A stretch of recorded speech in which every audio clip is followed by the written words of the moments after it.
ഞാനും മഞ്ജുവായിട്ടുള്ള ഡൈവേഴ്സ് കഴിഞ്ഞ വർഷം 2-3 വർഷമായിട്ട് സെപ്പറേഷനാണ് കഴിഞ്ഞ വർഷം കഴിഞ്ഞു. സന്തോഷം എപ്പോഴും കൊണ്ടു നടക്കുക എന്നുള്ളതേ ഉള്ളൂ.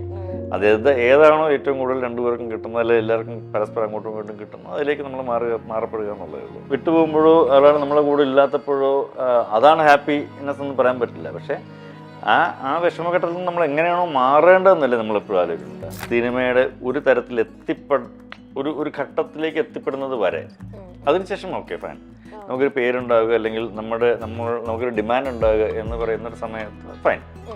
അതുവരെ എനിക്കത് പറഞ്ഞുതരാൻ പറ്റില്ല, പറഞ്ഞാലും മനസ്സിലാവത്തില്ല. ആരാണ് ഫസ്റ്റ് ഒരു പുഷ് തന്നത്, go what ever you like എന്ന് പറഞ്ഞത് ആരാണ്? ഡെഫിനറ്റ്ലി അന്ന് മഞ്ജു ആണ് അതിനകത്തൊരു കാര്യം. മഞ്ജു ഒന്നും അങ്ങനെ പറഞ്ഞില്ലെന്ന് ഞാൻ ഒരിക്കലും പോകില്ല. മഞ്ജു കുഴപ്പമില്ല, ഇവിടെ പോയിട്ട് പോവാം, ബാക്കി ഞാൻ പറഞ്ഞ സാമ്പത്തികം കുഴപ്പമില്ല, നമുക്ക് മാനേജ് ചെയ്യാം. സാറിനെ പോലെ തന്നെ അല്ലെങ്കിൽ ഇത്ര കോൺഫിഡൻസ് ഉള്ള ഒരു വ്യക്തിയാണ് പൃഥ്വിരാജ് സുകുമാരൻ. ഉറപ്പായിട്ടും എന്നെക്കാളും കൂടുതൽ കോൺഫിഡൻസ് രാജുവേട്ടൻ പറയുന്ന കാര്യങ്ങളെല്ലാം എന്നെക്കാളും കൂടുതൽ നന്നായിട്ട് ബിസിനസ് അറിയുകയും ചെയ്യാം. അതെ, സത്യം. നിങ്ങളുടെ ഒരു ഗിവ് ആൻഡ് ടേക്ക് എങ്ങനെയാണ്? ഇപ്പൊ ലൂസിഫറിൽ സാറ് പറയുന്നത് nothing else, he knows me well, I know him well, അത്രേ ഉള്ളൂ. Nothing else. കോൺടാക്റ്റിൽ മനസ്സിലാക്കാൻ പറ്റും, ഉറപ്പായിട്ട് മനസ്സിലാവും. ഇതിനകത്ത് വർക്ക് ചെയ്യുന്ന രാജുവിന്റെ കൂടെയുള്ള സകലമായ ടെക്നീഷ്യൻസ് ഇതിനകത്ത് വളരെ ഹാർഡ് വർക്ക് ചെയ്തിട്ടുണ്ട്. ഇത്രയും ആൾക്കാരുടെ ഭയങ്കര കോർഡിനേഷൻ ഇല്ലെങ്കിൽ ഇത് അങ്ങനെ അത്ര പെട്ടെന്നൊരു വർക്കൗട്ട് ചെയ്തെടുക്കാൻ പറ്റുന്ന പ്ലാൻസ് അല്ല ഇതൊന്നും.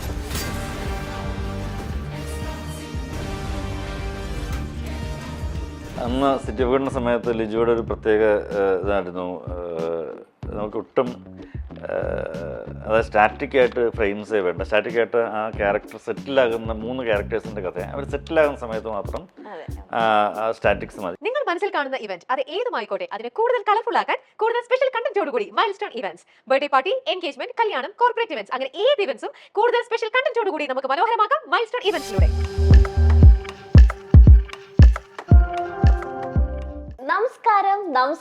നമസ്കാരം. Welcome to the Kenna show. ഇന്ന് എൻ്റെ ഷോയിലുള്ളത് ക്യാമറകൾ കൊണ്ട് ദൃശ്യവിരുന്നുകൾ നമുക്ക് മലയാളികൾക്ക് സമ്മാനിച്ച നമ്മുടെ ഏവരെയും പ്രിയപ്പെട്ട സുജിത് വാസുദേവ്. നമസ്കാരം. എന്തൊക്കെയുണ്ട് ചേട്ടാ വിശേഷം? നല്ല വിശേഷം. ഹാപ്പി ആയിട്ടിരിക്കുന്നു? കുഴപ്പമില്ല, ഹാപ്പിയാണ്. ഇപ്പോൾ ഒരു സിനിമ ഇറങ്ങാൻ പോകുന്നു, എസ്പെഷ്യലി അതിൻ്റെ ഒരു ഹാപ്പിനെസ് കൂടുതലുണ്ട്. ഞാൻ ചേട്ടനെ കുറിച്ച് ഇങ്ങനെ റെഫർ ചെയ്തപ്പോൾ എനിക്ക് മനസ്സിലാക്കാൻ പറ്റിയത് എത്ര ചെറിയ കാര്യമായാലും അതിൽ സന്തോഷം കണ്ടെത്താൻ ആഗ്രഹിക്കുന്ന വ്യക്തിയാണ്.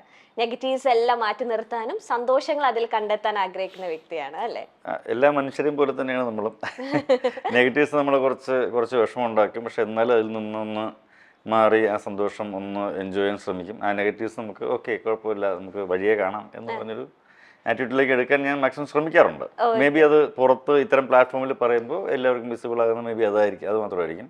പക്ഷെ സങ്കടങ്ങൾ ഉണ്ടാകാറുണ്ട്, അത് നമ്മൾ കാണിക്കാൻ ആഗ്രഹിക്കുന്നില്ല, അല്ലേ? ഓക്കെ. പെമ്പുരാന്റെ വിശേഷങ്ങളിലേക്ക് കടക്കുന്നതിന് മുന്നേ ഒരു എന്താ പറയാ, 8th സ്റ്റാൻഡേർഡിൽ പഠിക്കുന്ന പയ്യന്റെ മനസ്സിലേക്ക് പെട്ടെന്ന് ഒരു സിനിമാ മോഹം വരുന്നു, ഒരു സിനിമ സ്വാധീനിക്കുന്നു. അത് ഞാൻ ഇത് പറയുമ്പോൾ എവിടെ പറഞ്ഞിട്ടുണ്ട്, ഞാൻ സിനിമകൾ കാണുന്നത് കുറവായിരുന്നല്ലോ അന്നത്തെ കാലത്തൊക്കെ. അപ്പോൾ അന്ന് കണ്ട ഒരു സിനിമ മഞ്ഞിൽ വിരിഞ്ഞ പൂക്കൾ. മഞ്ഞിൽ വിരിഞ്ഞ പൂക്കളിലെ ശരിക്കും സാധാരണ നായകന്മാരാണ് നമ്മളെ ഇൻഫ്ലുവൻസ് ചെയ്യാറ്, പക്ഷേ ഇത്തവണ വില്ലനായിരുന്നു ഇൻഫ്ലുവൻസ് ചെയ്തത്. എല്ലാവർക്കും പറ്റും പോലെ അല്ലെങ്കിൽ ആഗ്രഹിക്കും പോലെ ആക്ടിങ് എന്ന് തന്നെ ആയിരിക്കുമല്ലോ, കഥാപാത്രങ്ങളാണല്ലോ എപ്പോഴും മനസ്സിലേക്ക് വരിക. നമ്മൾ അല്ലാതെ അതിൻ്റെ ടെക്നിക്കൽ വശങ്ങളൊന്നും അല്ലല്ലോ ആ സമയത്തൊന്നും മനസ്സിലേക്ക് വരിക ആദ്യം. അപ്പോൾ ആക്ടിങ് തന്നെയായിരുന്നു അന്ന്. ഓക്കെ, എന്താണെന്നൊന്നും അറിയില്ല, പക്ഷെ സിനിമയാണ്, സിനിമയിൽ അഭിനയിക്കണം അല്ലെങ്കിൽ കയറണം, സംതിങ് ലൈക്ക് എന്തോ ഒരു ആഗ്രഹം. പിന്നെ അത് അവിടുന്ന് നമ്മളിതിനെക്കുറിച്ച് പഠിച്ച് വളർന്നൊക്കെ വന്നപ്പോൾ സ്വാഭാവികമായിട്ടും കുറേ നാടകങ്ങൾ ചെയ്തിട്ടുണ്ട്. നാടകത്തിന് എല്ലാം ചെയ്തിട്ടുണ്ട്. അതായത് ആദ്യം ലൈറ്റിംഗ്, നമ്മൾ സുഹൃത്തുക്കൾ ചെയ്യുന്ന നാടകത്തിന് ലൈറ്റിംഗ് ചെയ്തിട്ടുണ്ട്. അപ്പോൾ ആ ലൈറ്റിംഗ് കുറച്ച് ഡിഫറെൻ്റ് ആയിരുന്നു ആൾക്കാർ പറഞ്ഞിട്ടുണ്ട്. അഭിനയിച്ചിട്ടുണ്ട്, കുറേ അധികം പ്രൈസസ് കിട്ടിയിട്ടുണ്ട്. പിന്നെ സംവിധാനം ചെയ്തിട്ടുണ്ട്, സ്കൂൾ നാടകങ്ങളും കോളേജ് നാടകങ്ങളൊക്കെ ആയിട്ട് സംവിധാനം ചെയ്തിട്ടുണ്ട്. സോ പ്രീ ഡിഗ്രി കാലഘട്ടത്തിൽ ഒരു സ്ക്രിപ്റ്റ് ആയിട്ട് ഡയറക്ഷൻ ചെയ്യാൻ പോയ ഒരു ഡിഗ്രി സമയത്താണ് ഓക്കെ എനിക്ക് ഇത് എങ്ങനെ ചെയ്യാൻ പറ്റും. പ്രീ ഡിഗ്രി സെക്കൻഡ് ഇയർ ഒക്കെ ആയപ്പോഴാണ് ഓക്കെ എനിക്ക് ഇങ്ങനെ ചെയ്തു നോക്കിയാലോ എന്നൊക്കെ. പിന്നെ ഡിഗ്രി ഫസ്റ്റ് ഇയർ മൂലം ഞാൻ ഫുള്ളി into it. into ഇതിലേക്ക് ഭയങ്കര അംബിഷ്യസ് ആയിട്ടുള്ള ഒരു പേഴ്സൺ ആണ്. ഉറപ്പായിട്ടും. അത് ആ ഒരു തോട്ടിന് ഇതുവരെ ഒരു മാറ്റവും വന്നിട്ടില്ല. എപ്പോഴും ഇങ്ങനെ പരിശ്രമിച്ചുകൊണ്ടിരിക്കുക. അല്ലെങ്കിൽ ഇപ്പം സാറിന് ഇപ്പൊ ഞാൻ സാറ് പറയാൻ കേട്ടിട്ടുണ്ട്, ഇപ്പൊ തുടക്ക കാലഘട്ടത്തിൽ സാർ എന്തെങ്കിലും ഷോട്ട് ഈ ഷോട്ട് എവിടെ വെക്കേണ്ടതാണെന്ന് ചോദിക്കുമ്പോൾ അതെന്തിനാ ഇയാൾ അറിയുന്നേ എന്നതിന് മാറി എവിടെയാണ് സുജിത്തെ വെക്കണ്ടേ എന്നൊരു ടാഗ് ലൈൻ സാർ തന്നെ ക്രിയേറ്റ് ചെയ്തിട്ടുണ്ട്. അത് ഡിപ്പെൻഡ്സ് ഓൺ അല്ല, അങ്ങനെ പറഞ്ഞാൽ അത് മുഴുവൻ ശരിയല്ല. ശരിയാണ്, നമുക്ക് ചില ആംഗിൾസ് ചിലപ്പോൾ നമ്മൾ ഭയങ്കരമായിട്ട് നമ്മളവിടെ ചെന്ന് നിൽക്കുമ്പോൾ നമുക്കറിയാം, ഓക്കെ ഇന്ന ആംഗിളിൽ ഒരു ഷോട്ട് നന്നായിരിക്കും, ഇതൊരു നോർമൽ ആംഗിൾ അല്ല, ഈ ഷോട്ട് ഇങ്ങനൊരു ആംഗിളിൽ ഒരു ഷോട്ട് വെച്ചാൽ നന്നായിരിക്കും എന്നൊക്കെ നമുക്ക് തോന്നും. എല്ലാവരും അതിങ്ങനെയിരിക്കണമെന്നില്ല, പക്ഷെ കൃത്യമായിട്ട് അതിനെ കുറിച്ച് ധാരണയുള്ള ആൾക്കാരുണ്ട്. അവരത് പറയും, ഓ നമുക്ക് എന്ത് ഡിഫറെൻ്റ് ആയിട്ട് എടുക്കാം എന്ന് ചോദിക്കുമ്പോൾ നമുക്കത് പറയാൻ പറ്റും. ചിലർ ഭയങ്കര ഷോർട്ട് പ്ലാൻഡ് ആയിട്ട് വരുന്നത്, എല്ലാ ഷോട്ടും ഡിവൈഡ് ചെയ്ത് പ്ലാൻ ചെയ്ത് എനിക്കിത് മതി എന്ന് പറഞ്ഞിട്ട് വരുന്ന ആൾക്കാരോട് നമ്മൾ ചിലപ്പോൾ അത് പറയാൻ ബുദ്ധിമുട്ടായിരിക്കും. അപ്പോൾ നമ്മൾ അതിൻ്റെ ഒരു ആ ഒരു പൊളൈറ്റ്നെസ്സും കൂടി ചേർത്ത് വെച്ചിട്ട് നമ്മൾ കണ്ടാൽ ഫൈൻ. എന്തുകൊണ്ടാണ് വിവാഹശേഷം സിനിമാ മോഹം അങ്ങ് ഉപേക്ഷിക്കാം എന്ന ഒരു തോട്ട് എങ്ങനെ പെട്ടെന്ന് മൈൻഡിലേക്ക് വന്നേ? സ്വാഭാവികമായിട്ടും നമുക്ക് ഒരു വിവാഹം എന്ന് പറയുന്നത് റെസ്പോൺസിബിലിറ്റിയാണ്. റെസ്പോൺസിബിൾ ആയിരിക്കണം. റെസ്പോൺസിബിൾ ആകണമെങ്കിൽ നമ്മുടെ കയ്യിൽ കാശുണ്ടാവണം. സോ കാശുണ്ടാക്കാൻ പെട്ടെന്നൊരു കാശുണ്ടാക്കുക എന്ന് പറഞ്ഞൊരു മോഹം അല്ലെങ്കിൽ അങ്ങനെ അതിന് കൃത്യമായിട്ട് പറ്റുന്നൊരു മേഖലയല്ല സിനിമയുടെ ഒരു തരത്തിൽ ഒരു ഘട്ടത്തിലേക്ക് എത്തിപ്പെടുന്നത് വരെ. അതിനുശേഷം ഓക്കെ ഫൈൻ, നമുക്കൊരു പേരുണ്ടാവുക അല്ലെങ്കിൽ നമുക്കൊരു ഡിമാൻഡ് ഉണ്ടാവുക എന്ന് പറയുന്നൊരു സമയത്ത് ഫൈൻ. അതുവരെ അത് എനിക്കത് നിങ്ങൾക്ക് പറഞ്ഞുതരാൻ പറ്റില്ല, പറഞ്ഞാലും മനസ്സിലാകത്തില്ല. It's too difficult. നമുക്കൊരു സ്ഥലത്ത് നിന്ന് എത്തിപ്പെടാൻ പറ്റുമോ എന്ന് പോലും ഒരു ഉറപ്പുമില്ലാത്തൊരു മേഖലയാണ് നമ്മുടെ സിനിമ മേഖല. കാര്യം പല തരത്തിലുള്ള ആൾക്കാരും ഒരു സിനിമയിൽ ഒരാൾക്ക് ഇപ്പോൾ ഒരു 10-200 പേര് വർക്ക് ചെയ്യുന്ന സിനിമയിൽ ഒരാൾക്ക് അതിനകത്തേക്ക് എൻട്രി വേണമെങ്കിൽ, ഇൻ സെൻസ് എത്രയോ ആൾക്കാർ മറ്റു പലരെയും സജസ്റ്റ് ചെയ്യുന്ന സ്ഥലത്തേക്കാണ് എത്രയോ ലക്ഷം പേരിൽ നിന്ന് അല്ലെങ്കിൽ ആയിരക്കണക്കിന് ആൾക്കാരിൽ നിന്ന് ഒരാൾ എത്തിപ്പെടുന്നത്. അവിടെ നിന്ന് നമ്മൾ വളരണം. നമ്മൾ ഈ കുറേ എണ്ണം പറഞ്ഞതിൽ നിന്ന് ഒരാളാകണം. അപ്പോഴാണ് നമ്മളിവിടെ ഉണ്ട് എന്ന് തീരുമാനിക്കാൻ പറ്റുള്ളൂ. സോ ഇറ്റ്സ് ഭയങ്കര റിസ്കി പരിപാടിയാണ്. ഇപ്പോഴും ആ ഒരു റിസ്കിനെസ് ഉണ്ടെന്നാണോ സാർ വിശ്വസിക്കുന്നത്? ഇപ്പൊ അതിന് കുറഞ്ഞ, കാരണം ഇപ്പം നമ്മുടെ കുറച്ചും കൂടെ നമ്മുടെ കാലഘട്ടം മാറിയല്ലോ, ഇപ്പൊ എല്ലാം അപ്രോച്ചബിൾ ആയി എന്ന് തോന്നുന്നുണ്ടോ? സിനിമയിലേക്കുള്ള എൻട്രി കുറച്ചും കൂടി ഈസി ആയിരിക്കും എന്ന് ഇപ്പോൾ തോന്നുന്നു. സിനിമയിലേക്കുള്ള എൻട്രി കുറച്ച് ഈസിയാണ് ഇപ്പോൾ, പക്ഷെ നിലനിൽപ്പ് ഒട്ടും ഈസിയല്ല. അതിന് നമ്മൾ വളരെ കൃത്യമായിട്ട് കഷ്ടപ്പെടുകയും വേണം. കഷ്ടപ്പെട്ടാൽ മാത്രം വെറുതെ കഷ്ടപ്പെട്ടൊരു കാര്യമില്ല, വളരെ ക്രിയേറ്റീവായിട്ട് കഷ്ടപ്പെടണം. അതിൻ്റെ ഡെപ്തിൽ നമ്മളതിനെ പഠിക്കണം, നമ്മളതിനെ അറിയണം, അപ്ഡേറ്റ് ചെയ്യണം. ദെൻ മോറോവർ അതിനൊരു luck factor is the definitely. അത് എല്ലാ മേഖലയിലും ലക്ക് ഫാക്ടർ ഇസ് ദ. ഇപ്പോൾ നമ്മൾ ഭയങ്കര കഴിവുണ്ടായിട്ട് കാര്യമില്ലൊരു കോവിഡ് ഒന്നെല്ലാം പോയി പച്ച പിടിച്ച് വരുന്നൊരു സമയത്ത് അതുപോലൊരു അത്തരം സാഹചര്യങ്ങൾ വീണ്ടും വരാം. ഞാൻ പറഞ്ഞില്ലേ, വേറൊരാളെ സജസ്റ്റ് ചെയ്താൽ പോയി കഴിഞ്ഞു. അപ്പോൾ അതുപോലുള്ള കാര്യങ്ങളൊക്കെ ഇപ്പോഴും അത്തരം അനിശ്ചിതാവസ്ഥകളൊക്കെ ഇപ്പോഴും ഉണ്ട്. ബട്ട് ഫൈൻ, എന്നാലും ഇവിടെ നന്നായിട്ട് കഴിവുള്ള ആളുകളൊക്കെ ഇപ്പോഴും വളർന്ന് വരുന്നുണ്ട്, അവർ നിലനിൽക്കുന്നുണ്ട്. സോ അതുകൊണ്ട് അതിന് ഭയങ്കര ഡെഡിക്കേറ്റീവ് ആയിട്ടുള്ള ഒരു മേഖലയാണ് അത്. അത്രയും ഡെഡിക്കേഷനുള്ള ആളുകളൊക്കെ നിലനിൽക്കുന്നുണ്ട്. ഓക്കെ. പിന്നെ ഇങ്ങനത്തെ തോട്ട് ആ ടൈമിൽ വന്നപ്പോൾ ആരാണ് ഫസ്റ്റ് ഒരു പുഷ് തന്നത്? Go what ever you like എന്ന് പറഞ്ഞത് ആരാണ്? ഏതിനാണ്? ഈ വിവാഹശേഷം ഇങ്ങനെ ഒരു ഗ്യാപ്പ് എടുത്ത് ഇങ്ങനെയൊക്കെ റെസ്പോൺസിബിലിറ്റി ഇങ്ങനത്തെ ഒരുപാട് ചിന്തകൾ സാറിന്റെ തലയിൽ വന്നല്ലോ. ഡെഫിനറ്റ്ലി അന്ന് മഞ്ജു ആണ് അതിനകത്തൊരു കാര്യം. മഞ്ജു എന്ന് അങ്ങനെ പറഞ്ഞില്ലെന്ന് ഞാൻ ഒരിക്കലും പോകില്ല. മഞ്ജു കുഴപ്പമില്ല, ഇവിടെ പോയിട്ട് പോവാം, ബാക്കി ഞാൻ പറയും സാമ്പത്തികം കുഴപ്പമില്ല, നമുക്ക് മാനേജ് ചെയ്യാം. അപ്പം നമുക്ക് ചില കാര്യങ്ങൾ വേണ്ടാന്ന് വെക്കുക, നമ്മുടെ ചില ഇഷ്ടങ്ങളൊക്കെ വേണ്ടാന്ന് വെക്കുക. അങ്ങനെ ഒരു 5-6 വർഷം ഞങ്ങളുടെ പല ഇഷ്ടങ്ങളും വേണ്ടാന്ന് വെച്ച്, യാത്രകളൊക്കെ വേണ്ടാന്ന് വെച്ച് ഞങ്ങൾ വളരെ കംഫർട്ടായിട്ട് മൂവ് ചെയ്തിട്ടുള്ളൊരു സിറ്റുവേഷൻ ഉണ്ട്. മഞ്ജു അന്ന് സീരീസ് വർക്ക് ചെയ്യുന്നുണ്ടായിരുന്നു. വീണ്ടും ജാനി ഉണ്ടായതിനു ശേഷം വീണ്ടും വർക്ക് ചെയ്യാൻ തുടങ്ങിയിരുന്നു. സോ അതിനൊക്കെ തുടങ്ങിയിട്ടേ ഉള്ളൂ. അപ്പം ഭയങ്കര ഇതല്ല. പിന്നെ അതുമല്ല, അന്നത്തെ കാലത്ത് എമൗണ്ട്സ് ഒക്കെ വളരെ കുറവാണ് കിട്ടുന്നതൊക്കെ. സ്വാഭാവികം കൊണ്ടും ഇപ്പോൾ ഉള്ള ഒരു ഫാൻസി എമൗണ്ട് ഒന്നും വന്നില്ല. അപ്പോൾ അതിൻ്റെയൊക്കെ ഭയങ്കര ബുദ്ധിമുട്ടും കാര്യങ്ങളൊക്കെ ഉണ്ടായിരുന്നു. ആ ബുദ്ധിമുട്ട് ഇപ്പോഴും നമുക്കുണ്ട്. അല്ല ഇപ്പൊ എങ്ങനെയാ സാർ ഇപ്പൊ സേവിങ്സ് ഒക്കെ ചെയ്യാറുണ്ടോ? എങ്ങനെയാണ് സാറിന്റെ ഇതിന് ഫ്ലക്ച്വേഷൻസ് എപ്പോഴും വരും. ഞാൻ ഭയങ്കര ബിസിനസ്സുകാരനല്ലാത്തതുകൊണ്ട് ആയിരുന്നില്ല, പക്ഷെ ഇനി അത് കുറച്ച് ചെയ്യണം. ഒട്ടും ബിസിനസ്സുകാരനല്ലാത്തത് കൊണ്ട് തന്നെ അത്തരം സേവിങ്സും കാര്യങ്ങളും ഡെഫിനറ്റ്ലി ഞാൻ ചിലപ്പോൾ അതിനകത്തൊരു ഭയങ്കര വലിയ പരാജയമാണെന്നാണ് എൻ്റെ വിശ്വാസം. പക്ഷേ ഞാൻ ജീവിതത്തിൽ അങ്ങനെ പരാജയപ്പെടില്ല എന്ന് ഉറപ്പിച്ച് വിശ്വസിച്ചുള്ള ഒരു കൃഷി ആയതുകൊണ്ട് തന്നെ ഞാൻ അങ്ങനെ പിന്മാറാൻ തയ്യാറല്ല. Definitely I make something. സ്വയം ഭയങ്കര കോൺഫിഡൻസ് ഉള്ള വ്യക്തിയാണോ സാർ? ഉറപ്പായിട്ടും ആണ്. ഈ കോൺഫിഡൻസ് ഓവർ കോൺഫിഡൻസ് ഇല്ല, പക്ഷെ എന്നിലുള്ള കഴിവിലും എന്നിലും ആ ഒരു വിശ്വാസം. ചെയ്യാൻ പറ്റുമെന്ന് ഉറപ്പുള്ള കാര്യങ്ങൾ നമ്മൾ ഉറപ്പിച്ച് പറയും, അത് ഞാൻ ചെയ്യുകയും ചെയ്യും. ഓക്കെ. ഇങ്ങനെ തന്നെ സാറിനെ പോലെ തന്നെ അല്ലെങ്കിൽ ഇത്ര കോൺഫിഡൻസ് ഉള്ള ഒരു വ്യക്തിയാണ് പൃഥ്വിരാജ് സുകുമാരൻ. ഉറപ്പായിട്ടും എന്നെക്കാളും കൂടുതൽ കോൺഫിഡൻസ് രാജുവേട്ടന് പറയുന്ന കാര്യങ്ങളെല്ലാം എന്നെക്കാളും കൂടുതൽ നന്നായിട്ട് ബിസിനസ് അറിയുകയും ചെയ്യാം. അതെ, സത്യം. പറയുന്ന കാര്യങ്ങളെല്ലാം കറക്റ്റ് ആയിട്ട് നിങ്ങളുടെ ആ ഒരു ഗിവ് ആൻഡ് ടേക്ക് എങ്ങനെയാണ്? ഇപ്പൊ ലൂസിഫറില് സാറ് പറയുന്നത് nothing else, he knows me well, I know അത്രേ ഉള്ളൂ, നത്തിങ് എൽസ്. കോണ്ടാക്റ്റിൽ മനസ്സിലാക്കാൻ പറ്റും, ഉറപ്പായിട്ട് മനസ്സിലാവും. അത് പല ഞാൻ പല ഇന്റർവ്യൂസിൽ ഇത് തന്നെ പറഞ്ഞിട്ടുണ്ട്. ചില ഷോർട്സ് ഒക്കെ കഴിഞ്ഞിട്ട് എൻ്റെ എക്സ്പ്രഷൻ കാണുമ്പോൾ രാജുവിന് മനസ്സിലാവും രാജു ഒരു ഓൺ മോർ, അല്ലെങ്കിൽ എനിക്കത് ഓക്കെ ആണെന്ന് കാരണം രാജുവിന് മനസ്സിലാവും ഓക്കെ. പിന്നെ നമുക്ക് ഇതെന്താണ്, ഇതൊരു ഭയങ്കര പ്രൊഫഷണലിസം ഉള്ള മേഖലയല്ലേ. നമ്മൾ ചില കാര്യങ്ങൾ വളരെ ഓപ്പണായിട്ട് സംസാരിക്കുന്നുണ്ട്, ഒരു തെറ്റുമില്ല എന്നുള്ളതാണ്. അപ്പോൾ രാജു എന്നോടായാലും ഞാൻ രാജുവിനോടായാലും ഇത്തരം കാര്യങ്ങളൊക്കെ സംസാരിക്കാറുണ്ട് എന്നുള്ളത് തന്നെയാണ്. അതിപ്പോൾ രാജു മാത്രമല്ല കേട്ടോ, may be most of the നമ്മൾ എല്ലാ ആക്ടേഴ്സിനോടും നമ്മളങ്ങനെ സംസാരിക്കുന്നുണ്ട്. ഇപ്പം ജയസൂര്യ വന്നാലും ജയസൂര്യ ഞാനോട് നല്ല സുഹൃത്ത് ബന്ധമുള്ള വിഷയമാണ്. അതിൽ പലരുമായിട്ട് ഇന്ദ്രജിത്തുമായിട്ട് ഇതൊക്കെ ഇന്ദ്രജിത്തിനടുത്തൊക്കെ ഇത് പറഞ്ഞ ചെറുതായിട്ടൊന്നിങ്ങനെ നമ്മുടെ ഒരു ഇന്ദ്ര എന്ന് വിളിച്ചിട്ട് പറയാൻ പോയി ഓക്കെ. ഇപ്പൊ ഇങ്ങനെ ഒരു വൈബ് എപ്പോഴും നമുക്ക് അങ്ങോട്ടും ഇങ്ങോട്ടും കിട്ടും. അതുപോലെ തന്നെ ജയനും സാറ് പറഞ്ഞ കേട്ടിട്ടുണ്ട്. എൻ്റെ ഒപ്പം ഏറ്റവും ആദ്യമായിട്ട് വന്ന ക്യാമറ ചെക്ക് ചെയ്യാൻ വേണ്ടി വന്ന ഡയറക്ടർ പൃഥ്വിരാജ് സുകുമാരനാണ്. ഇപ്പോഴും ആള് തന്നെയാണ്? വേറെ ഡയറക്ടേഴ്സ് വന്നിട്ടുണ്ടോ? അതിന് മാറ്റം വന്നോ? രണ്ടുപേരെ കൂട്ടിച്ചേർക്കാറായോ? അല്ലല്ല, അതെന്താ അറിയാമോ, അതൊരു ഭയങ്കര ഡെഡിക്കേഷൻ. ഇപ്പൊ എനിക്ക് വളരെ മുമ്പ് ഞാൻ ക്യാമറമാൻ ആവണേക്ക് മുന്നേ ഞാൻ 2009 കണ്ട സിനിമ ചെയ്യുന്നത്. എനിക്ക് വേണമെങ്കിൽ 2005-ലോ 2006-ലൊക്കെ സിനിമ ചെയ്യാം, അല്ലെങ്കിൽ ചിലപ്പോൾ 2002-ലൊക്കെ സിനിമ ചെയ്യാം. ഞാനത് ചെയ്യാണ്ടിരുന്നത് എല്ലാവരും എന്നോട് പറഞ്ഞിരുന്നു, സുഹൃത്ത് നിനക്ക് ലൈറ്റിംഗ് ഒക്കെ നന്നായിട്ട് ചെയ്യുന്നില്ലേ, നീ ഒരു കാര്യം ചെയ്യും, നീ ക്യാമറയുടെ മറ്റേ ടെക്നിക്കൽ വിങ്സ് ഒക്കെ അറിയാം, അപ്പം ഇത്രയൊക്കെ മതി, ഒരു അസോസിയേറ്റിനെ വെച്ചാൽ മതി. അപ്പം ഞാൻ പറഞ്ഞു, അത് അസോസിയേറ്റല്ലേ ചെയ്യുന്നത്, ഞാനല്ലല്ലോ. ഞാൻ ചെയ്യുമ്പോൾ അത് എനിക്ക് ധാരണകളുണ്ട്, ആ ധാരണയിൽ എനിക്ക് ചെയ്യാൻ പറ്റണം.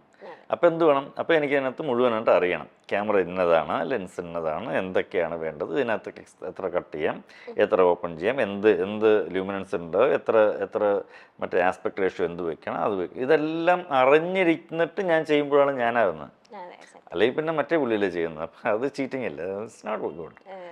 അപ്പം അത് ഞാൻ ചെയ്യില്ല എന്ന് പറഞ്ഞിട്ട് അപ്പം അല്ലെങ്കിൽ അതുകൊണ്ടാണ് ഇത്രയും മോശം നമ്മൾ ലേറ്റ് ആകുന്നത്. അപ്പൊ ആ ഒരു പ്ലാനും ആ ഒരു കൃത്യനിഷ്ഠത തന്നെയാണ് പൃഥ്വിരാജ് സുകുമാരനിലും സാറിന് കാണാൻ പറ്റുന്നത് അല്ലേ? രാജു ഇതുപോലെ എത്രയോ ആൾക്കാർ, അന്ന് രാജുവിൻ്റെ സമയത്ത് വന്ന എത്രയോ ആൾക്കാർ ഇപ്പോഴും അഭിനയം മാത്രം നടക്കുന്നുണ്ടോ. അന്ന് രാജുവിന് ഇത്തരം ടെക്നിക്കൽ സാധനങ്ങളൊക്കെ പഠിക്കണമെന്ന് ഭയങ്കര താല്പര്യമുണ്ടായിരുന്നു. അപ്പോൾ എല്ലാ ക്യാമറയുടെ അടുത്തും പോയി നോക്കും, പിടിക്കും, എന്താ ചെയ്യുന്നത് നോക്കും, ഷട്ടർ ആംഗിൾ കട്ട് ചെയ്തത് എന്താണ്, കട്ട് ചെയ്തില്ലെങ്കിൽ എങ്ങനെയാണ്, അപ്പോൾ കട്ട് ചെയ്ത് കാണിക്കുമോ. ഇതൊരു കൗതുകമാണല്ലോ എപ്പോഴും, നമുക്ക് എന്താണ് അറിയേണ്ടത്, ഒരു കൗതുകമാണല്ലോ. ഞാനിപ്പോൾ തെലുങ്ക് ഒരു 4-5 സിനിമ വർക്ക് ചെയ്തു. എനിക്കിപ്പോൾ തെലുങ്ക് അത്യാവശ്യം കുഴപ്പമില്ല, പഠിക്കാനും പറയാനും കേട്ടാലും മനസ്സിലാവും, വായിക്കാൻ അറിയില്ലെന്നേ ഉള്ളൂ. ഇനിയിപ്പോൾ ഞാനത് ആ കൗതുകത്തിന് ഞാൻ വായിക്കാൻ ശ്രമിച്ചാൽ ഡെഫിനറ്റ്ലി എനിക്ക് പറയാൻ പറ്റില്ലേ, എനിക്കറിയാൻ പറ്റും. ഞാൻ വായിക്കാൻ ഇതുവരെ ശ്രമിച്ചിട്ടില്ല, അതുകൊണ്ട് എനിക്കറിയില്ല. പക്ഷെ വായിക്കാൻ ഞാൻ ശ്രമിച്ചാൽ എനിക്കറിയാൻ പറ്റും. ശ്രമമാണ് നമുക്ക് വേണ്ടത്, ഭയങ്കര ഒരു ആഗ്രഹമാണ്, ഭയങ്കര തീക്ഷ്ണമായിട്ടൊരു ആഗ്രഹമാണ്. ഡെഫിനറ്റ്ലി ഞാനിപ്പോൾ 2 മാസം കൊണ്ട് ഞാൻ തെലുങ്ക് വായിക്കാൻ പഠിക്കും എന്ന് ഞാൻ ഉറപ്പിച്ചാൽ ഉറപ്പായിട്ട് ഞാൻ പഠിക്കും അല്ലേ. ഞാനല്ല, ആരും പഠിക്കും, നമ്മളത് വിചാരിക്കണം. അതെ. ലൂസിഫറിന്റെ സമയത്ത് സാറ് പറഞ്ഞിട്ടുണ്ട്, ലൂസിഫറിലാണ് ഞാൻ ഭയങ്കര റിലാക്സ് ആയിട്ട് വർക്ക് ചെയ്തത്, കാരണം രാജു പക്ക സ്റ്റാർട്ടർ ആയിരുന്നു, പ്ലാൻഡ് ആയിരുന്നു, സീൻ ബൈ സീൻ എല്ലാം ഓർഡർ ആയിരുന്നു. ഈ ചെറിയ പടം അടുത്തത് വരുവാണ് എമ്പുരാൻ. എമ്പുരാനിലും റിലാക്സ് ചെയ്ത് തന്നെയാണോ ഷൂട്ടിങ്? കാരണം എത്രയോ ലൂസിഫർ ഞാൻ കുറച്ച് റിലാക്സ്ഡ് ആയിരുന്നു, ഇതിനൊട്ടും റിലാക്സ്ഡ് അല്ലായിരുന്നു. ഇതിന് നമ്മൾ ഇവിടെ സാധാരണ വിചാരിക്കും പോലെയുള്ള സീക്വൻസുകളല്ല നമുക്ക് ചെയ്യേണ്ടി വരുന്നത്. ലൂസിഫറിനകത്ത് നമ്മൾ സാധാരണ വിചാരിക്കുന്ന സീക്വൽസിനകത്തുള്ള കുറച്ച് വലിപ്പമുണ്ടെന്നേ ഉള്ളൂ. അതൊക്കെ ആർക്കും ഈസിലി നമുക്ക് കുറച്ചൊന്ന് ആലോചിച്ച് കഴിഞ്ഞാൽ, കുറച്ചൊന്ന് ഇനിഷ്യേറ്റീവ് എടുത്ത് അതിനകത്ത് ഇച്ചിരി ഹോംവർക്ക് ചെയ്താൽ നമുക്ക് എല്ലാവർക്കും മാനേജ് ചെയ്യാൻ പറ്റുന്നതാണ്. പക്ഷെ ഇത് അത്ര പെട്ടെന്ന് മാനേജ് ചെയ്യാൻ പറ്റുന്ന സീക്വൻസുകളും സിറ്റുവേഷൻസും ലൊക്കേഷൻസും അല്ല. അപ്പോൾ അതിന് കൂടുതൽ സ്റ്റഡി വേണം. അപ്പോൾ ഇതിനകത്ത് വർക്ക് ചെയ്യുന്ന രാജുവിൻ്റെ കൂടെയുള്ള സകലமான ടെക്നീഷ്യൻസ് ഇതിനകത്ത് വളരെ ഹാർഡ് വർക്ക് ചെയ്തിട്ടുണ്ട്. ഈവൻ ഞാൻ ഉൾപ്പെടെ, അതിൻ്റെ എഡിറ്റർ ഉൾപ്പെടെ,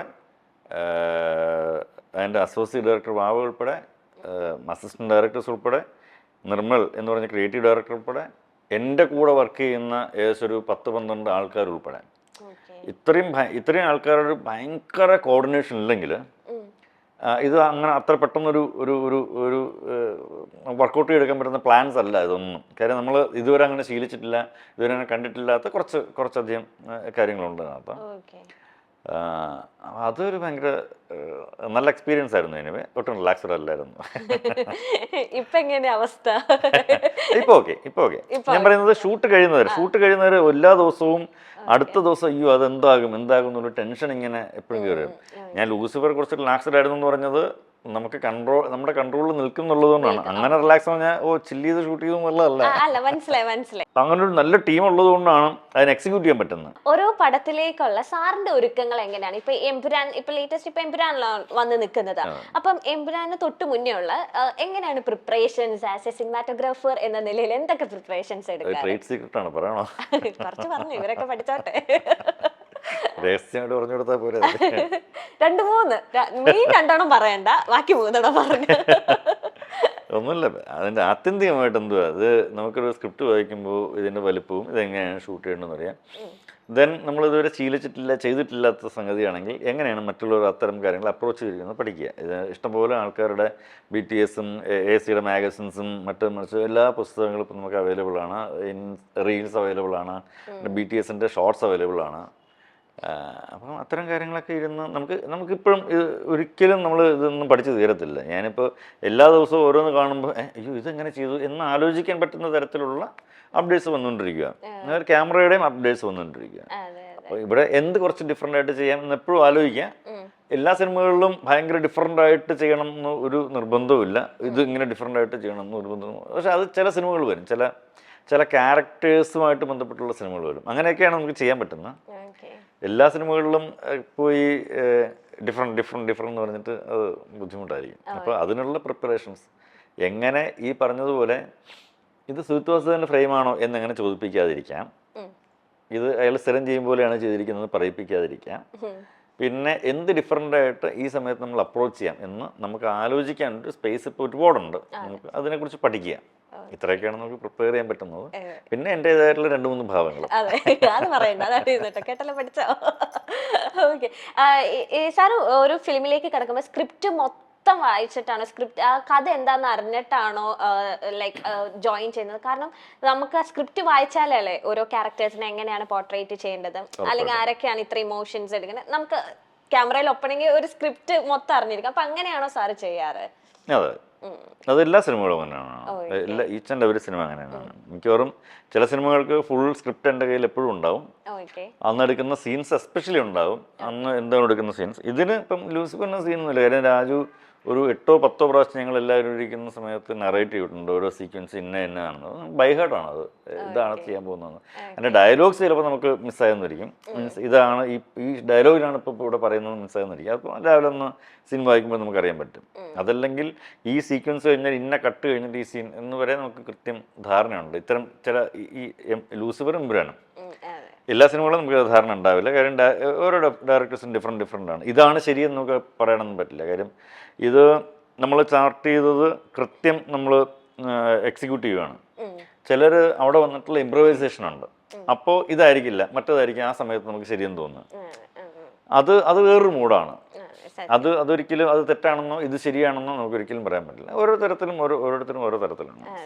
അത് നമുക്ക് ആ സമയത്ത് നമ്മൾ അതിനനുസരിച്ച് അഡാപ്റ്റ് ആകപ്പെടുക എന്നുള്ളതേ ഉള്ളൂ. എനിക്ക് തോന്നുന്നു സാറും രാജുവേട്ടനാണ് ഏറ്റവും കൂടുതൽ ഫിലിമിൽ അസോസിയേറ്റ് ചെയ്ത് വർക്ക് ചെയ്തിട്ടുള്ളത് അല്ലേ? എനിക്ക് പൃഥ്വിരാജിന്റെ ഏറ്റവും കൂടുതൽ സിനിമകൾ ഷൂട്ട് ചെയ്തിട്ടുള്ള മേ ബി ഞാനായിരിക്കും ഇതുവരെ. അതെ, ഇതുവരെ സുജിത് വാസുദേവ് ആണ്.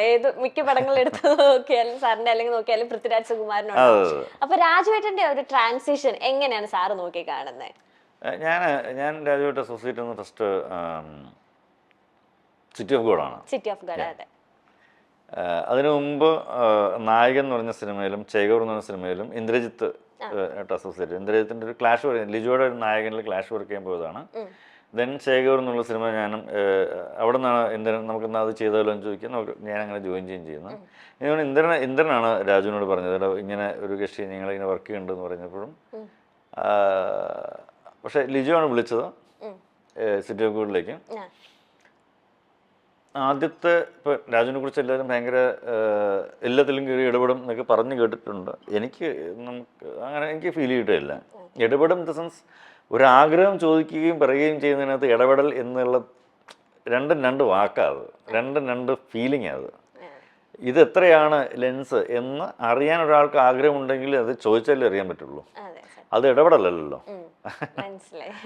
ഇത്രയാണ്, ഓക്കെ, ഇത്രയാണ് ലെൻസൊക്കെ അറിഞ്ഞിട്ട് വർക്ക്. അതൊക്കെ ഭയങ്കര ഒരു തരം താഴത്തിലും അതല്ല ശരി. ഒരാൾക്കൊരു ആഗ്രഹം ഉണ്ടെങ്കിൽ ഫൈൻ, അത് നമുക്ക് ആ വർക്ക് നടക്കുന്ന സമയത്ത്. ഇപ്പം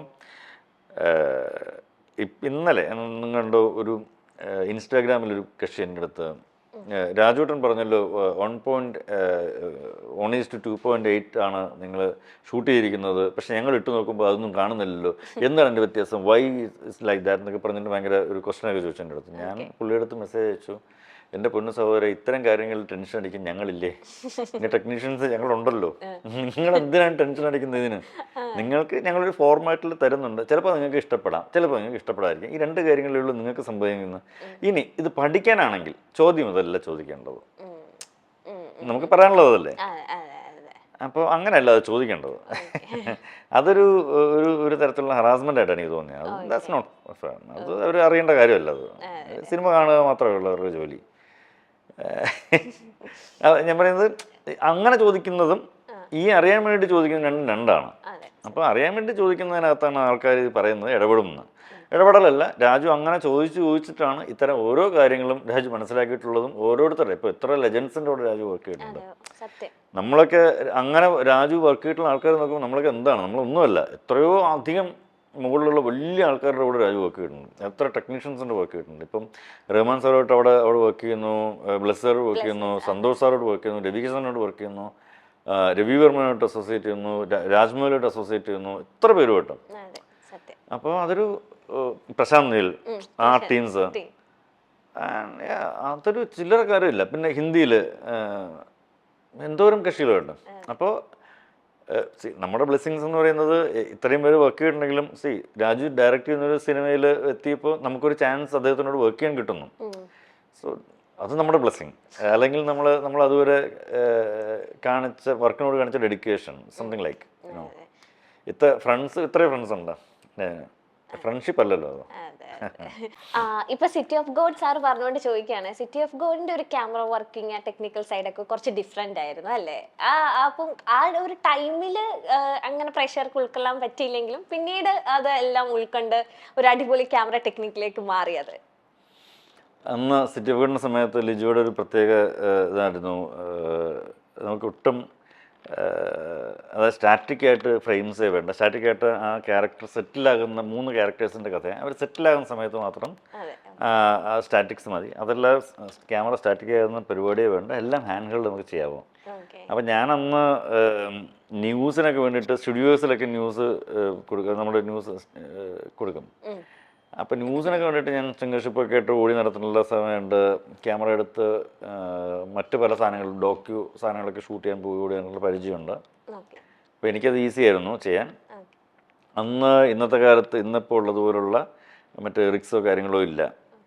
ഇന്നിപ്പോൾ ഈസിലി പറയാൻ പറ്റുന്നത് ദാറ്റ് ഒരു ഫ്രഞ്ച് മൂവി, നെറ്റ്ഫ്ലിക്സിൽ വന്നൊരു ഫ്രഞ്ച് മൂവി ലത്തീന എന്ന് പറഞ്ഞിട്ട്, അതിനിൽ ഇപ്പോൾ എല്ലാവരും അത് ഭയങ്കര ഫേമസ് ആയിട്ടൊരു പറച്ചിലുണ്ടല്ലോ, ടോക്ക് ഉണ്ടായിരുന്നു. BTS ഒക്കെ ഇഷ്ടം പോലെ സാധനങ്ങൾ ഇറങ്ങിയിട്ടുണ്ടായിരുന്നു, കട്ട്സൊക്കെ. അന്ന് ശരിക്കും ഈ അധീന മൂലം നമുക്ക് ഷൂട്ട് ചെയ്യാൻ പറ്റും. ഈ അന്ന് നമുക്ക് ടെക്നിക്കൽ സപ്പോർട്ട് അത്രയും ഉണ്ടായിരുന്നെങ്കിൽ. പിന്നെ അന്ന് ലിജോയുടെ ഒരു ഫസ്റ്റ് അല്ലെങ്കിൽ സെക്കൻഡ് പടം എന്നൊക്കെയുള്ള നിലയ്ക്ക് വിട്ടും ഒരു ഫിനാൻഷ്യൽ സപ്പോർട്ട് ആക്ച്വലി അതിന് ഉണ്ടായിരുന്നില്ല. അതല്ലെങ്കിൽ ശരിക്കും ചിലപ്പം ഇന്നിപ്പോൾ നമുക്ക് സർട്ടിഫിക്കറ്റ് എടുക്കാൻ പറ്റുമെങ്കിൽ ഡെഫിനറ്റ്ലി അതിനേക്ക് മുകളിൽ നമുക്ക് ഷൂട്ട് ചെയ്യാൻ പറ്റുന്ന ഒരു സാഹചര്യം ഉണ്ട് നമുക്ക്. മലയാള സിനിമയിലുണ്ട്, ഇന്ത്യയിലുണ്ട്. ഇപ്പൊ ആലോചിക്കുമ്പോൾ ഇത് ചോദിക്കുന്നത് ശരിയാണോന്ന് അറിയില്ല, എന്നാലും ഞാൻ ചോദിക്കുകയാണ്. ജെയിംസ് ആൻഡ് ആലീസ് ചെറുതായിട്ട് സാറിന്റെ ജീവിതത്തിൽ റിഫ്ലക്റ്റ് ആയോ, അല്ലെങ്കിൽ സിനിമ ചിലവരുടെ മൂവിയിൽ യാഥാർത്ഥ്യമാകും എന്നൊക്കെ പറഞ്ഞു കേൾക്കാറുണ്ട്. അങ്ങനെ റിഫ്ലക്റ്റ് ആയെങ്കിൽ തിരിച്ചല്ലേ വേണ്ടത്. ഞാനും മഞ്ജുവായിട്ടുള്ള ഡൈവേഴ്സ് കഴിഞ്ഞ വർഷം 2-3 വർഷമായിട്ട് സെപ്പറേഷനാണ്, കഴിഞ്ഞ വർഷം കഴിഞ്ഞു. അതങ്ങനെ റിഫ്ലക്റ്റ് ആയിരുന്നെങ്കിൽ ഞാൻ തിരിച്ചല്ലേ വേണ്ടത്. ഞങ്ങൾ എല്ലാം പൊരുത്തപ്പെട്ട് വീണ്ടും ഒരുമിച്ച് ജീവിക്കുകയല്ലേ വേണ്ടത്. So life is different, cinema is different. സിനിമയായിട്ട് കാണുക, ലൈഫായിട്ട് കാണുക. സന്തോഷം എപ്പോഴും കൊണ്ടു നടക്കുക എന്നുള്ളതേ ഉള്ളൂ. ഏതാണോ ഏറ്റവും കൂടുതൽ രണ്ടുപേർക്കും കിട്ടുന്നത്, അല്ലെങ്കിൽ എല്ലാവർക്കും പരസ്പരം അങ്ങോട്ടും ഇങ്ങോട്ടും കിട്ടുന്നത്, അതിലേക്ക് നമ്മൾ മാറപ്പെടുക എന്നുള്ളതേ ഉള്ളൂ. അപ്പൊ പിന്നെ ഈ ഡിവോഴ്സ് ഫേസ് എങ്ങനെയാണ് സാർ ഓവർകം ചെയ്തത്? ഇപ്പൊ എല്ലാത്തിലും സന്തോഷം കണ്ടെത്താൻ ആഗ്രഹിക്കുന്ന വ്യക്തിയാണല്ലോ, അപ്പൊ എന്തായാലും ഒരു പോയിന്റിൽ നമ്മളൊന്ന് ഡൗൺ ആവും. അതെങ്ങനെ ഓവർകം ചെയ്തത്? ഇതെല്ലാം പരസ്പരം നമ്മുടെ ലൈഫ്, നമ്മുടെ അതിന് പാസ്റ്റ് ലൈഫും പ്രസന്റ് ലൈഫും ഫ്യൂച്ചർ ലൈഫും എല്ലാം ഡിസ്ട്രാക്ട് ആണ് പലതരത്തിൽ. അപ്പം അത് നമുക്കതൊന്നും തടയാൻ പറ്റുകയില്ല, പലതും തടയാൻ പറ്റുകയില്ല. ഇപ്പം നിങ്ങൾക്ക് ഇപ്പോൾ പുള്ളിയെ കല്യാണം കഴിച്ചു എന്നുള്ളത് നിങ്ങൾക്ക് ഒരിക്കലും തടയാൻ പറ്റത്തില്ല. മേ ബി ഇതല്ലെങ്കിൽ വേറൊരാൾ വിധിച്ചിട്ടുണ്ടാവും, അതിലേക്ക് നമ്മൾ എത്തിപ്പെടും. അതാണ് വിധിച്ചിട്ടുണ്ടെങ്കിൽ, അല്ലേ? അതാണ് ഒരു ഫേറ്റ് എന്ന് പറയുന്നത്. എപ്പോഴും അതാണ്, എല്ലാവർക്കും അതാണ്. പല ഫാക്ടേഴ്സ് ചേർന്നല്ല ലൈഫ്. അപ്പോൾ ഇത് നമ്മളൊരു ഫേസാണ്. ആ ഫേസിലേക്ക് നമ്മൾ കടന്നു പോവുക. അതിൽ നമ്മൾ വിഷമിച്ച് എത്ര കാലം ഇരിക്കും ഒരു സ്ഥലത്ത് നിന്നും. ഇപ്പോൾ ഒരാൾ വിട്ടുപോകുമ്പോഴോ ഒരാൾ നമ്മളെ കൂടെ ഇല്ലാത്തപ്പോഴോ അതാണ് ഹാപ്പിനെസ് എന്ന് പറയാൻ പറ്റില്ല. പക്ഷേ ആ വിഷമഘട്ടത്തിൽ നിന്ന് നമ്മൾ എങ്ങനെയാണോ മാറേണ്ടതെന്നല്ലേ നമ്മളെപ്പോഴും ആലോചിക്കുന്നുണ്ട്. B positive always. ഇപ്പോൾ കഴിഞ്ഞ പ്രാവശ്യം എൻ്റെ കഴിഞ്ഞ ഒരു മെയ് ജൂണിലൊക്കെ ആകുമ്പോൾ എൻ്റെ അനിയൻ മരിച്ചുപോയി, ബ്രദർ മരിച്ചുപോയി. അത് നമുക്ക് എപ്പോഴും നമുക്ക് കൂടെ കൊണ്ട് നടക്കാൻ പറ്റത്തില്ലല്ലോ. അതിൽ നിന്ന് എങ്ങനെയാണ് നമ്മൾ മാറേണ്ടതെന്നല്ല ആലോചിക്കുന്നത്. അപ്പോൾ അച്ഛനായാലും അമ്മയായാലും അങ്ങനൊരു ലോസ് എന്ന് പറയുന്നത് അവർക്ക് സഹിക്കാൻ പറ്റുന്നതല്ല. പക്ഷെ അവർക്ക് മാറിയല്ലേ പറ്റുള്ളൂ. അതിലെങ്ങനെയാണ് മാറേണ്ടത്, അപ്പോൾ എവിടെയാണ് നമുക്ക് സന്തോഷം കൂടുതലുള്ളത് കണ്ടെത്തേണ്ടത്. മനസ്സിലായി. ഇപ്പൊ ഫാമിലിയുടെ കാര്യം പറഞ്ഞപ്പോഴാണ് സാറ് പറഞ്ഞിട്ടുണ്ട്, എന്ത് നല്ല കാര്യം നടന്നാലും, അതൊരു ഫിലിം ആയിക്കോട്ടെ, ജീവിതത്തിൽ എന്ത് നടന്നാലും ഞാൻ വിളിക്കുന്ന കുറച്ച് പേരുണ്ട്. അച്ഛൻ, അമ്മ, ചെറിയച്ഛൻ, ചെറിയമ്മ. ഇവരോട് വിളിച്ചിട്ട് ഒന്ന് തലയിൽ ഒന്ന് വെക്കുക, ഒന്ന് അനുഗ്രഹിക്കണം എന്ന് ഫോൺ ചെയ്ത് എപ്പോഴും പറയുന്നത്. എല്ലാ കാലത്തും പറയാറുണ്ട്. ഇപ്പോഴും അത് തന്നെ ഫോളോ ചെയ്യാറുണ്ട്. ഞാൻ ദൈവമേ എന്ന് വിളിക്കുന്നതിനേക്കാളും കൂടുതൽ മേ ബി അവര് അങ്ങനെ തന്നെ ആയിരിക്കും മനസ്സിലെപ്പോഴും ഓർക്കുക. ഈ അച്ഛൻ അധികം സംസാരിക്കില്ലാത്ത കൂട്ടത്തിലാണോ സാറായിട്ട് അധികം? അല്ല, ഞാനായിട്ട് മാത്രമല്ല, അച്ഛൻ കഥകളി, ചെണ്ട, തായമ്പക പെർക്കഷനിസ്റ്റാണ്, ചെണ്ടിസ്റ്റാണ്. അപ്പോൾ അതിനെക്കുറിച്ച് എന്ത് ചോദിച്ചാലും അച്ഛൻ ഭാരതോടെ സംസാരിക്കും, ഇപ്പോഴും സംസാരിക്കും. പക്ഷെ ബാക്കി എന്ത് ചോദിച്ചാലും അച്ഛൻ ആണോ, ഓക്കെ, ശരി എന്നൊക്കെ പറയുന്ന ചെറിയ പരിപാടികൾ ഇതാണ്. പക്ഷെ അച്ഛനായിട്ട് ഒരു ബെസ്റ്റ് മെമ്മറി ഇല്ലേ ജെയിംസ് ആൻഡ് ആലിയസിന്റെ സമയത്ത് തിയേറ്ററിൽ നിന്ന് ഇറങ്ങിയപ്പോ? അതൊന്ന് ഷെയർ ചെയ്യാമോ ഞങ്ങളോട്? അല്ല, അച്ഛൻ്റെ അടുത്ത് വളരെ മുമ്പ് തന്നെ പറഞ്ഞിരിക്കുന്നത്, വളരെ മുമ്പ്, എടോ ചെയ്യുന്നത് എന്ത് ചെയ്താലും അതിനകത്ത് ആൾക്കാർ നന്നായിട്ട് ഓർത്തിരിക്കാൻ പറ്റുന്നത് ചെയ്യുക, ആൾക്കാർക്ക് ബുദ്ധിമുട്ടില്ലാതിരിക്കുന്നത് ചെയ്യുക. ഇത്തരം കാര്യങ്ങളാണ് നമ്മൾ ആലോചിക്കുന്നത്. എന്ത് ചെയ്താലും അതിൻ്റെ ഏറ്റവും നന്നായിട്ട് ചെയ്യാൻ പറ്റണം. ഇത് തന്നെയാണ് എപ്പോഴും അച്ഛൻ പറയാറ്. അന്നും അത് കഴിഞ്ഞിട്ട് എപ്പോഴും. അപ്പം അച്ഛൻ എന്നെ ഒരു സിനിമാറ്റോഗ്രാഫറായിട്ട് അംഗീകരിച്ചത് തന്നെ എനിക്കൊരു സ്റ്റേറ്റ് അവാർഡ് കിട്ടി കഴിഞ്ഞതിന് ശേഷമാണ് അമ്മയൊക്കെ അംഗീകരിക്കുന്നത്. അതുവരെ എന്നോട് ചോദിച്ചുകൊണ്ടിരുന്നത് വല്ല പണിക്കും പോയിക്കൂടെ എന്നൊക്കെയാണ്. അപ്പോൾ എന്താണ് ഇത്രയൊക്കെ ആയിട്ടും എന്താണ് ലേറ്റ് ആകുന്നത്, ഇങ്ങനെയൊക്കെയാണോ ലൈഫ് ഉണ്ടാക്കേണ്ടത്, എന്നോട് അന്നേ പറഞ്ഞാൽ നന്നായിട്ട് പഠിക്കാൻ ബാങ്കിലൊക്കെ ജോലി ചെയ്തുകൂടായിരുന്നോ എന്നൊക്കെ ചോദിക്കുന്നൊരു രണ്ട് വ്യക്തിത്വങ്ങളായിരുന്നു അത്. സ്റ്റേറ്റ് അവാർഡ് കിട്ടിയപ്പോൾ ഇത് കൊള്ളാതെ പരിപാടി എന്നൊക്കെ പിന്നെ അങ്ങനെ ഒരു ജഡ്ജ്മെൻറ്റിലേക്ക് വന്നു. സിനിമ കണ്ടപ്പോൾ അച്ഛൻ്റെ കയ്യിൽ ഇങ്ങനെ വളരെ മുറുക്കി ഇങ്ങനെ പിടിച്ചു, കുറിച്ചനെ പിടിച്ചു. കൊള്ളാം, നന്നായിട്ടുണ്ട് പരിപാടി അപ്പോൾ അതൊരു ഭയങ്കര നമുക്കൊരു ഭയങ്കര എപ്പോഴും പിന്നെ എന്തൊക്കെ പറഞ്ഞിട്ടുണ്ട്. പക്ഷേ ഫൈൻ, ഞാൻ ഇതാണ് എൻ്റെ ഏറ്റവും നല്ല മെമ്മറി ആയിട്ട് എൻ്റെ മനസ്സിൽ എപ്പോഴും ഉള്ളത്. ഒരു നല്ലൊരു മെമ്മറിയിൽ സൂക്ഷിക്കാൻ പറ്റുന്ന അല്ലെ. നമ്മളൊരു ഒരു സ്ക്രിപ്റ്റ്, ഒരു സബ്ജക്റ്റ് കേൾക്കുമ്പോൾ അതിനകത്ത് നമ്മൾ ഡെഡിക്കേറ്റീവ് ആയിട്ട് നമ്മൾ ഹോംവർക്ക് ചെയ്യണം. ആ ഹോംവർക്ക് അതിനകത്തുണ്ടായിരുന്നു കൃത്യമായിട്ടും. എസ്രയ്ക്ക് ഹോംവർക്ക് ചെയ്യേണ്ടത് എന്താണ്, നമ്മൾ അതെന്നെ ഞാൻ പണ്ട് മുതൽ കണ്ട് ശീലിച്ച കുറേ സംഗതികൾ എന്നെ എഫക്റ്റ് ചെയ്തിട്ടുണ്ട്.